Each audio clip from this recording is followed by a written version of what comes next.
high-level government officials briefed investors and company representatives from various corners of the world on flourishing opportunities in the investment, trade, and tourism sectors in Ethiopia on the margins of Expo 2020 Dubai.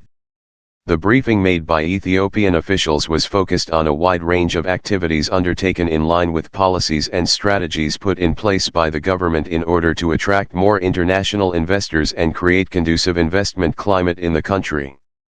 Ongoing homegrown reforms being implemented in various areas and planned endeavors aimed to realize favorable atmosphere for foreign direct investment were also thoroughly discussed on the briefing platform.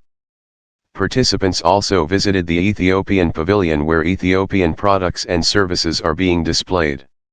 The industry minister, Melaku Albal, stated that investors from different countries show interest to invest in Ethiopia, particularly in the manufacturing industry sector.